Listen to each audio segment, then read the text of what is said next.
How many of you know someone who is vegetarian? Now, how many of you have thought before that vegetarians seem nice and all and everything that they're doing, but meat just tastes too good for you to give it up?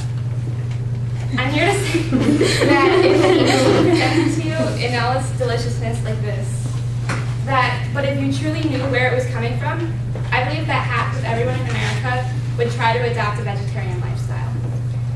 Because even though meat, in theory, isn't bad, and people who eat meat aren't cruel, and it's not cruel if animals are allowed to have freedom and live long, happy lives and run free on the farm, that's not bad in theory. But 98% of our meat in America does not come from old McDonald's farm, as much as we like to believe it. Instead, farms like Maureen was talking about, where you knew exactly who grew it and where the meat was coming from, are being replaced by factory farms. And from 1970 to 1997, there was a dramatic decrease in farms in America, and that's not even present day.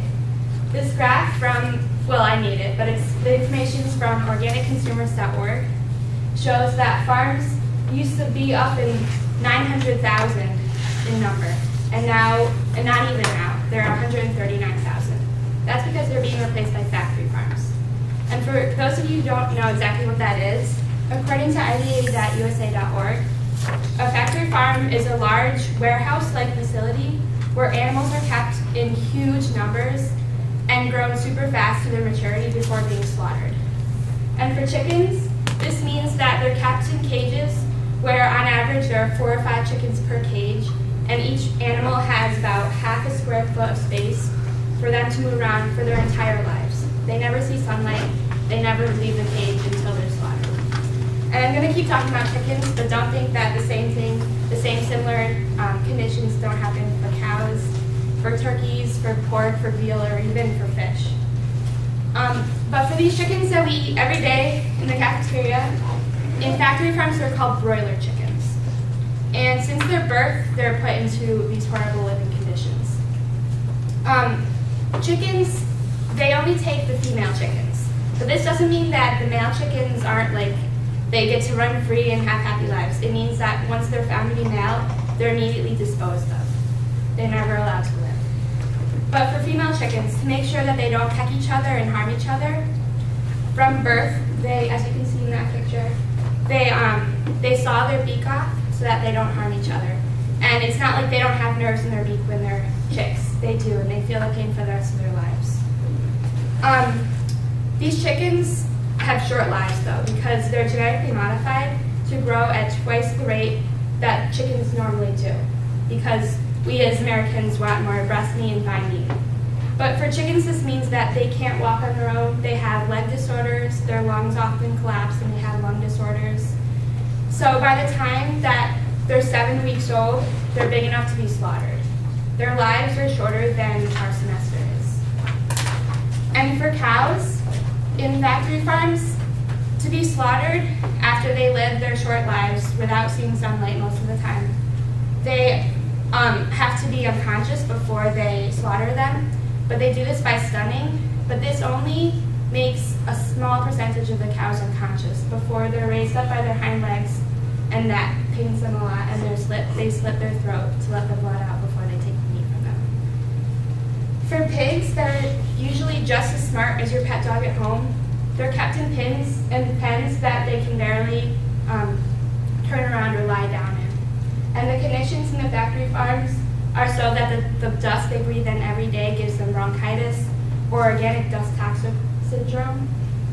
And by the time they're only 6 months old, they weigh 250 pounds, which is really abnormal for a pig to grow that fast, just so that we can taste the meat. And I got all this information from farmsanctuary.org, but you can find this information all over the website, all over the internet, because all of this stuff that I showed you is legal under the Federal Humane Slaughter Act. And most of the companies that we buy our meat from, 98%, use these methods to slaughter their animals so that way we can eat it as meat. And I guarantee that if you've eaten meat in the last 24 hours, then you've eaten meat that's undergone these productions, because our third floor food service uses these productions every day. So what can you do? You can eat less meat in your daily lives, and you don't have to become fully vegetarian. Because even if you just cut out one meal a day and replace it with meat alternatives, you can have a huge impact. If you buy less meat from wherever companies you buy from, you're giving less money to factory farms to keep doing what they're doing. And you can even have an impact in your group of friends, because if one of your friends takes notice, then they can have an impact too. So every action can have an effect, but doing nothing because you think nothing will happen does that. It does nothing. But being vegetarian can actually make a difference, because the average vegetarian, according to chooseveg.org, saves about 50 animal lives per year. So you really are making a difference. If you can sacrifice the taste of a good piece of meat at lunch, then you can help an animal from sacrificing their life. And some of you might be thinking, oh, but I can't do that because I need protein in my diet. But I can say that I eat vegan, and this is where you don't eat any dairy or egg product in addition to meat. And I can still get a lot of protein in my diet through beans and seeds. And it gives you all the same amount of protein, and it cuts out the saturated fats, the cholesterol, and all the fatty foods. And some of you might be saying, it's really hard to be vegetarian, but I can say that there are a lot of options. And some of you might be saying, oh, but we were made to eat meat. But were you really made to hold up a cow by its hind legs and slit its throat? I don't think anyone would say that they're for that.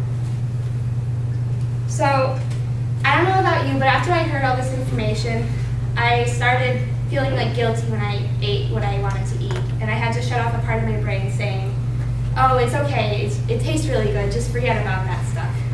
But if you're vegetarian, you can feel less guilty, you can feel healthier, and you can feel less tired, and you still have lots of options. So I challenge everyone here to eat vegetarian, or at least cut out one meal a day with meat in it. And you can make a difference in animals'